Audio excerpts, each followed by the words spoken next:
मेरे ख्याल से गीता मैम के पास चलते हैं, उनके पास हो सकता है कोई प्रश्न हो आज के लिए। नमस्कार सर, और आपको भी नमस्कार गीता मैम, राजिका आपका जी। बहुत बहुत हार्दिक अभिनंदन हमारे स्टूडियो डिवाइन लाइट चैनल में। आप चाहे तो प्रकट हो सकते हैं। अगर प्रकट होने में कोई अड़चने आ रही है तो आप एज ए चीज भी रह सकते हैं, उसमें कोई इशू नहीं है।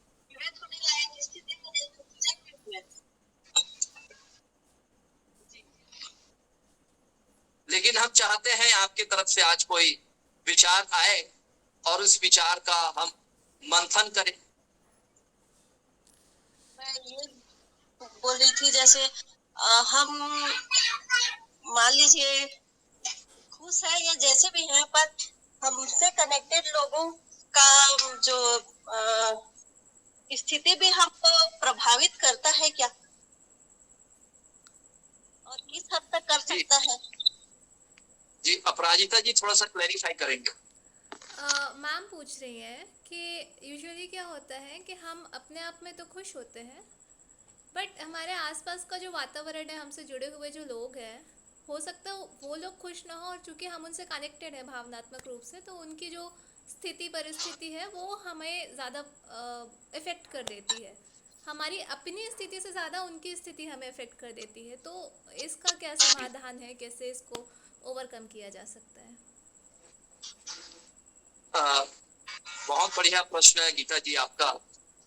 देखिए क्या होता है, हम जिस वातावरण में रहते हैं, जिस एनवायरनमेंट में रहते हैं, या जिस परिवार में या जिस समाज में रहते हैं, तो हम कहीं ना कहीं प्रत्यक्ष या अप्रत्यक्ष रूप से उस वातावरण, उस परिवेश या उस परिवार या उस समाज से हम जुड़े होते हैं और उनका जो है हमारे ऊपर प्रभाव पड़ता है।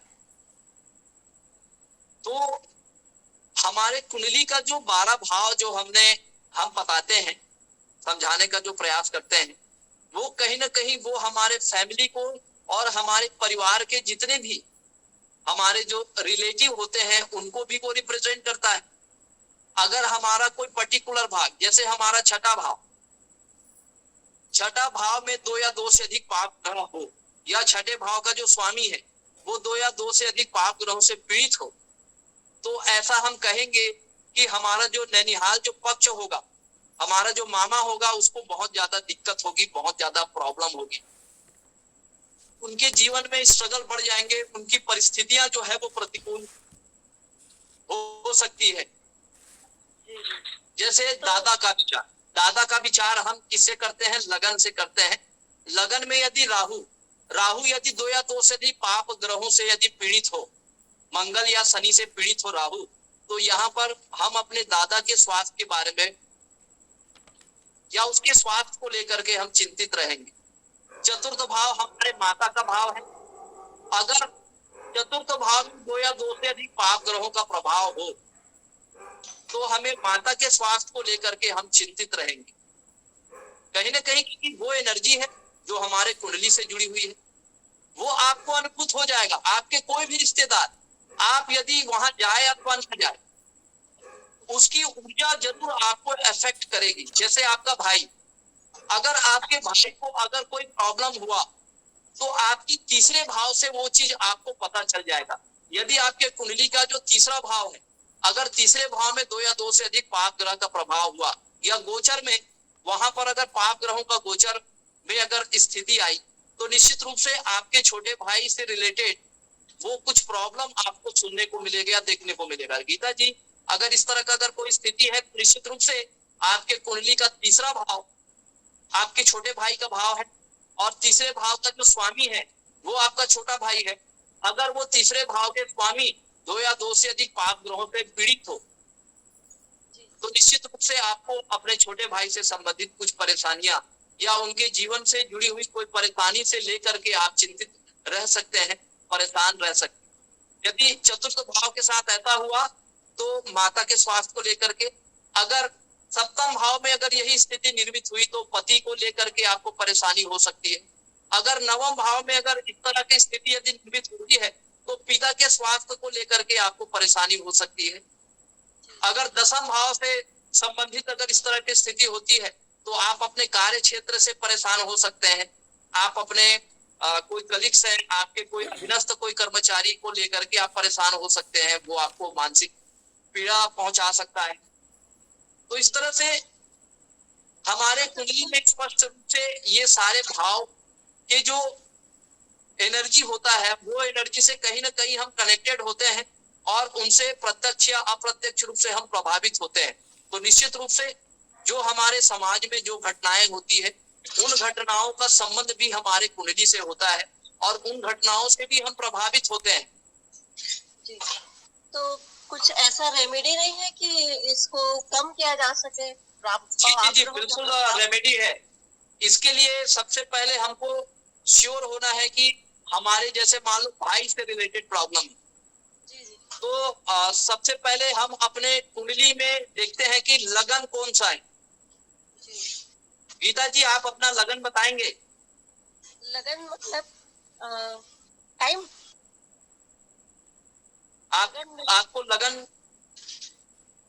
मेरे को तो आइडिया नहीं है। क्या चलिए लगन? बर्थ डिटेल्स होंगी तो दे दीजिए, सर अभी बता हाँ हाँ, देंगे। हाँ, आपका बर्थ जन्म डिटेल। तिथि है तो बताइए, आपको हम रेमेडी बताते हैं। गीता जी, हाँ हाँ, मेरा 2/9/87 है।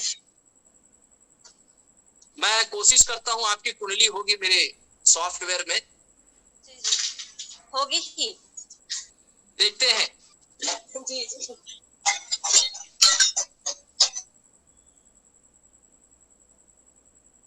जी जी जी, बिल्कुल बिल्कुल, 2/9/1987। जैसे मैं आपकी कुंडली देख पा रहा हूँ,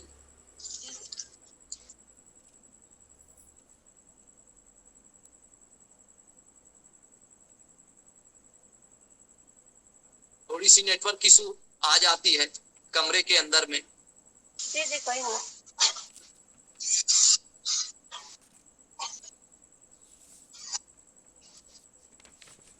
गीता जी, अभी आपको शनि की 7.5 लगी हुई है जी और निश्चित रूप से, हाँ देखिए, आपका लगन आप नोट कर सकते हैं। आपकी लगन जो है वो मिथुन लगन की कुंडली है और आपकी जो राशि है वो वृश्चिक राशि है। वृश्चिक राशि? जी जी जी, मेरे को आज तक पंडित जी लोग क्या कहते हैं, हमेशा मकर राशि या फिर धनु राशि, दोनों में से मैं कंफ्यूज रहती हूँ। आप एक तीसरी ही राशि बता दीजिए। मैं एक बार और कंफर्म करता हूँ, आपका जो डेट ऑफ बर्थ है एक्चुअली क्या है, वो 2/9/1987। क्लियर है? जी जी। समय बताइए। समय है 1:53 दोपहर का। हाँ जी जी जी, बिल्कुल। तो आपका जो ना मिथुन लगन ही बनेगा और वृश्चिक राशि बनेगी। जी। और उसमें फिर मेरे नाम का स्टार्टिंग अक्षर क्या होना चाहिए? नाम का आपका अक्षर होगा ना, नू, ने, नो। अच्छा। एक मिनट, आपका नक्षत्र भी मैं बता देता हूँ, ज्येष्ठा नक्षत्र। हाँ, आपका जो नाम का लेटर होगा वो यो अक्षर से, योगेश्वरी। जी जी, हाँ हाँ। ये क्योंकि ये जो मेरा नाम है एक्चुअल में, ये मेरा कुंडली वाला नाम नहीं है। क्योंकि मेरे को अभी याद आ रहा है, मेरी मम्मी मतलब शादी के बहुत दिन तक उनको बेबी वगैरह नहीं हो रहा था, तो वो गीता का रोज पाठ करती थी। जी, आपने जो डेटा दिया है गीता जी, उसके अकॉर्डिंग आपका वृश्चिक राशि हो रहा है, मिथुन लगन की कुंडली और राशि वृश्चिक। जी जी तो मैं देख पा रहा हूँ पंचम भाव जो है आपका पीड़ित है, क्योंकि पंचम भाव में आपके कुंडली में प्रवाज्य योग एक्टिव है। आपके छोटे भाई वाले जगह में, या तो आपका छोटा भाई जो है वो 5 ग्रहों की युति के वजह से उनके कुंडली में संन्यास योग जो है वो फलित हो रहा है। जी जी वो हो सकता है एकांत हो जाए और वो परमात्मा की भक्ति में वो आगे चल करके वो अपना उन्नति करे, जी और हो सकता है कोई शास्त्र से जुड़कर, कोई डिवाइन कॉन्स्टिट्यूशन से कनेक्ट होकर के कोई को अध्यात्म ज्ञान की प्राप्ति हो जाए और वो ज्ञान का प्रचार प्रसार लोगों के लिए करे। वो जिस तरह से एक ज्ञानी जन होते हैं, वो ज्ञान का प्रचार प्रसार करना उनके जीवन का उद्देश्य होता है।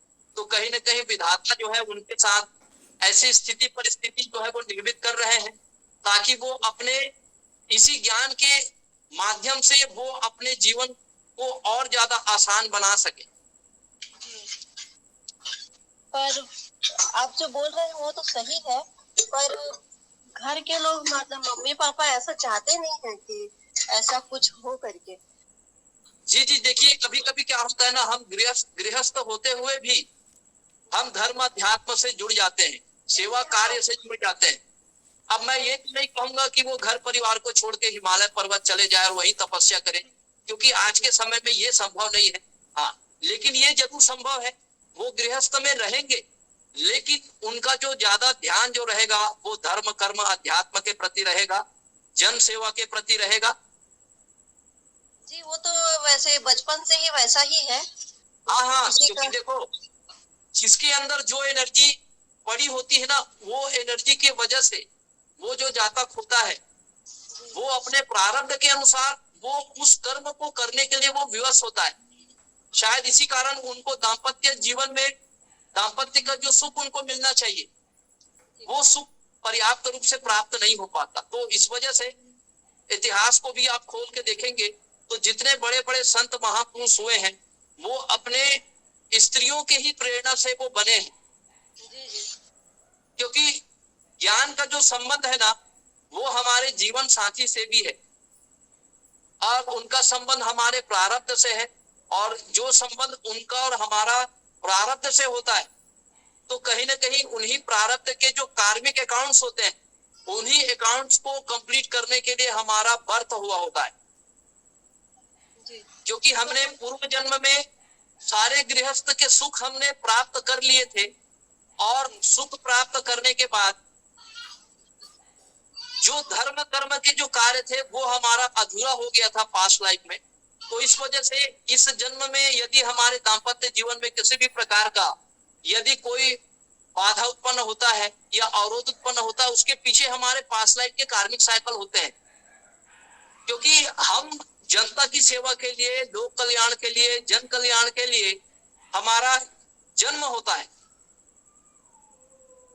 तो ऐसे जाता गृहस्थ में भी रहते हैं, लेकिन समाज कल्याण के कार्य, धर्म कर्म के कार्य से भी ये जुड़े होते हैं। कोई ट्रस्ट से जुड़कर ये कार्य कर सकते हैं, कोई एनजीओ से जुड़कर ये कार्य कर सकते हैं, धर्म शास्त्र से भी जुड़कर ये कार्य कर सकते हैं, कोई भगवताचार्य हो सकते हैं, ज्योतिषाचार्य हो सकते हैं, प्रवचन करता हो सकते हैं, कीर्तनकार हो सकते हैं। तो इस तरह से वो लोगों के अंदर जो है वो ज्ञान का प्रचार प्रसार करते हैं। जी जी तो घर के लोग यही चाहते हैं। वैसे तो वो बहुत सारा मतलब कुछ ऐसा करता है, जैसे गौ सेवा संस्थान में डोनेशन देता हाँ है, बिल्कुल और बिल्कुल, ऐसे वो बहुत सारी देखो, जगह पे वो हाँ हर मंथ उनके अंदर वो एनर्जी है, और उसी एनर्जी के ही कारण वो ये सब सेवा कार्य करेगा, गौ सेवा करेगा, कोई गरीब का भला करेगा, वो करता ही है ये सब आध्यात्मिक चीजें। उन्नति करेगा, या बहुत ज्यादा वो पूजा करेगा, बहुत ज्यादा आध्यात्मिक हो जाएगा। तो इस तरह की करता वो ही है। एनर्जी इनके अंदर देखने को है, और कहीं ना कहीं वो एनर्जी आपको भी इफेक्ट करेगा, क्योंकि आपके भी मन में वो योग आएगा, वो परमात्मा की जो एग्जिस्टेंस है उसको समझने का, उसको जानने का आपके अंदर भी वो जिज्ञासा होगा।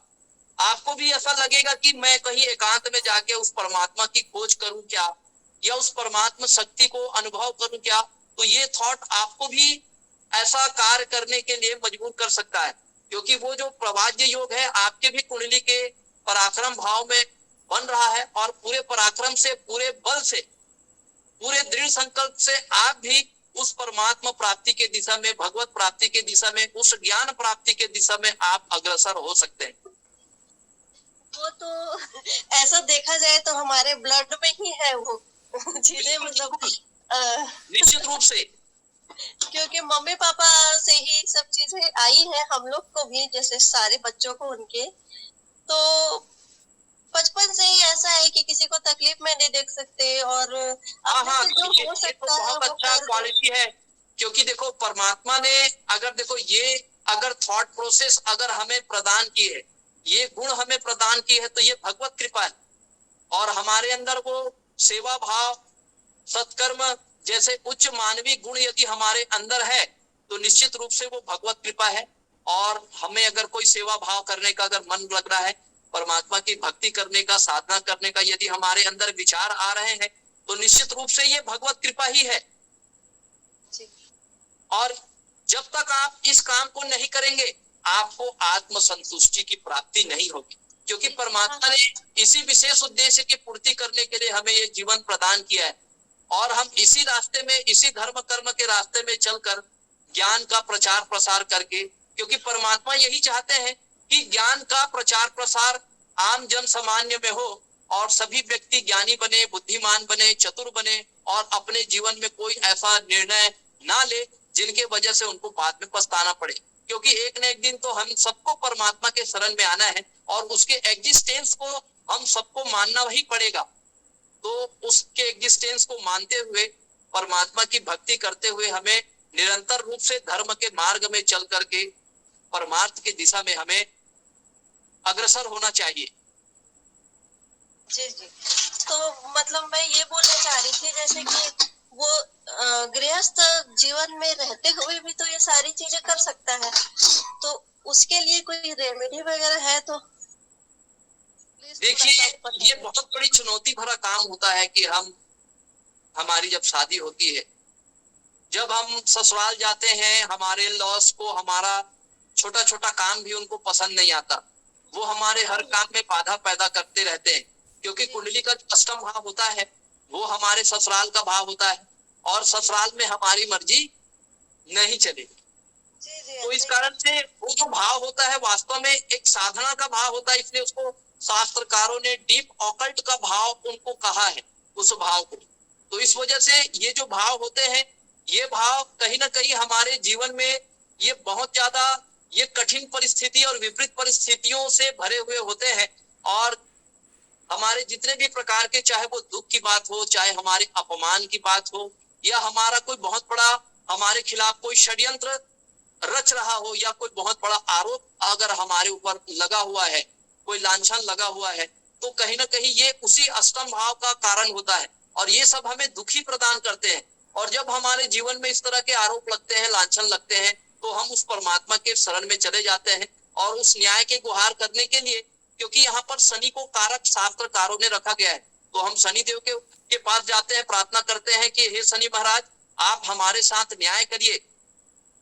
तो जब शनि की दशा, अंतरदशा, अढ़ैया, साढ़े साती आती है, तो निश्चित रूप से शनि देव जो है वो हमारे साथ न्याय करते हैं और जो भी हमारे खिलाफ या हमारे ऊपर जो भी आरोप प्रत्यारोप लगाए हैं, वो आरोप प्रत्यारोप का भी पर्दाफाश होता है और सही न्याय होता है उस समय। और जो भी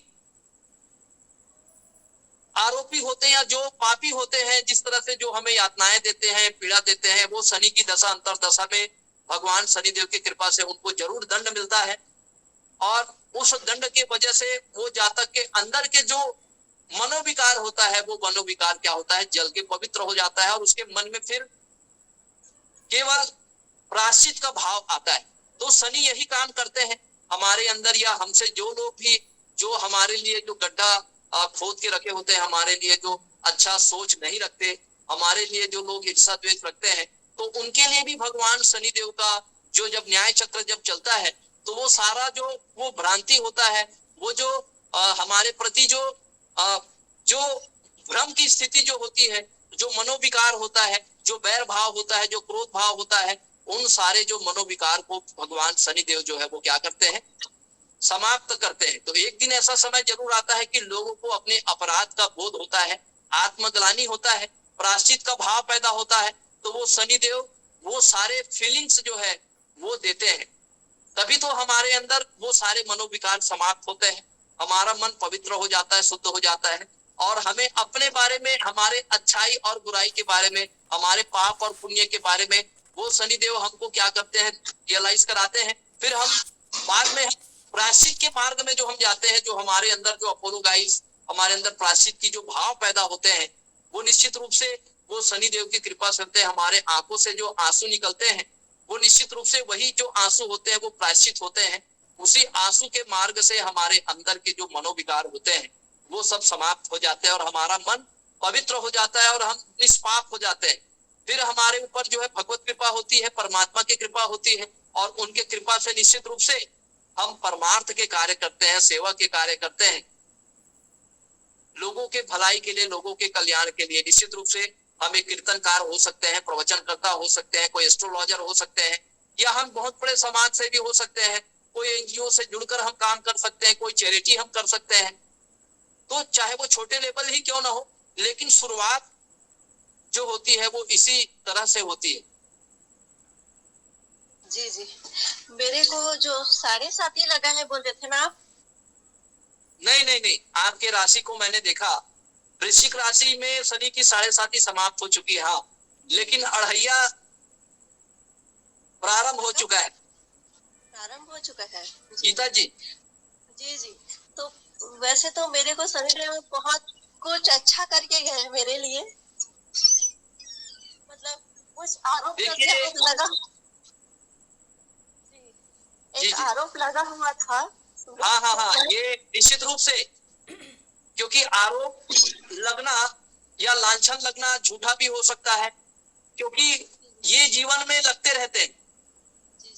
तो मैं शेयर कोई करना चोरी नहीं, क्योंकि कहीं ना कहीं हमारे अंदर या शनिदेव हमारी भी परीक्षा लेते हैं, लेकिन जब वो आरोप लगता है तो हम बहुत कष्ट में आ जाते हैं, हम बहुत दुखी हो जाते हैं, और इसी दुख के घड़ी में हम उस परमात्मा को याद करते हैं, शनिदेव को याद करते हैं। तो शनिदेव निश्चित रूप से जब उनकी दशा, अंतरदशा अढ़ैया जब आता है, तो वो हमको, हमारे साथ वो न्याय जरूर करते हैं, और जो भी, और जिन्होंने हमारे ऊपर जो आरोप लगाया है उनको दंड भी वो देते हैं। तो उनके न्याय चक्र में किसी भी प्रकार का कोई संदेह नहीं करना चाहिए। आरोप लगेंगे, क्योंकि वो भी जीवन का एक भाग है, क्योंकि कुंडली का जो अष्टम भाव होता है आरोप का ही भाव है। तो झूठे आरोप तो जीवन में लगना ही है, संभावना है। हमें क्या करना है, हमें भगवान शनिदेव के शरण में जाकर के उनके से ये आशीर्वाद लेना है, या उनसे ये प्रार्थना करना है कि हमसे जो भी जाने अनजाने में अगर कोई त्रुटि हुई हो, कोई जाने अनजाने कोई हमारे ऊपर कोई दोष लगा रहा है, कोई आरोप लगा रहा है, तो उस आरोप से हमें मुक्त करिए, हमारे साथ आप न्याय करिए, क्योंकि आप दंडाधिकारी हैं, और दंडाधिकारी जो होते हैं वो निश्चित रूप से वो न्याय करते हैं। शनि महाराज सबके साथ न्याय करते हैं, इसलिए उसको दंडाधिकारी के रूप में सबसे ज्यादा दुनिया में पूछा जाता है। जी जी, मेरे साथ ऐसा हुआ था। आपको तो करना क्या है, शनिदेव के शरण में जाना है, और 7 शनिवार तक सरसों का तेल चढ़ाना है और सरसों का दीपक जलाना है। आप नियमित रूप से जा सकते हैं 7 शनिवार, तो एक लिमिट, एक निश्चित उपाय है। आप चाहे तो रेगुलर आप शनिदेव के मंदिर जा सकते हैं। तो निश्चित रूप से शनिदेव की कृपा आपके ऊपर हो, आपके परिवार के ऊपर हो, और शनिदेव की कृपा से आपके जीवन में आने वाले सारे विपत्ति, सारे दुख, आरोप प्रत्यारोप, अपमान, षड्यंत्र, ये सभी विफल हो जाए, और भगवान शनिदेव की कृपा सदैव आपके ऊपर बनी रहे। और शनिदेव की कृपा से जो भी आपकी कामना है, जो आप इच्छा रखते हैं जीवन में, वो इच्छा जरूर आपकी पूरी करेंगे।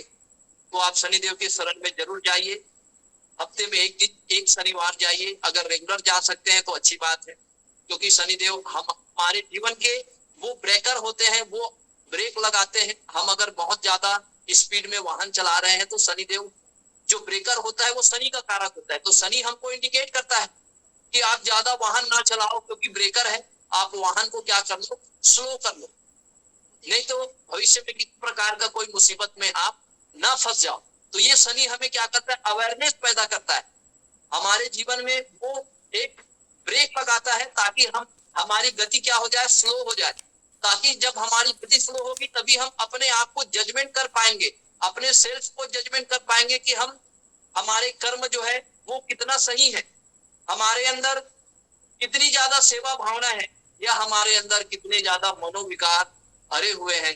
वो सारे चीजों को शनि हमें क्या करता है, रियलाइज कराता है। और जब उसकी दशा आती है तो ये सारे मनोविकार को वो क्या कर देते हैं, जला देते हैं, और हमारे मन को वो पवित्र बना देते हैं, ताकि परमात्मा के प्रति हम और ज्यादा डिवोटेड हो सके, परमात्मा के प्रति और भी ज्यादा अच्छे तरीके से हम कार्य कर सके, धर्म कर्म के कार्य कर सके, सेवा के कार्य कर सके। तो इस तरह से हमारे जीवन में वो तमाम प्रकार की जो परिस्थितियां हैं वो हमें प्राप्त होती है।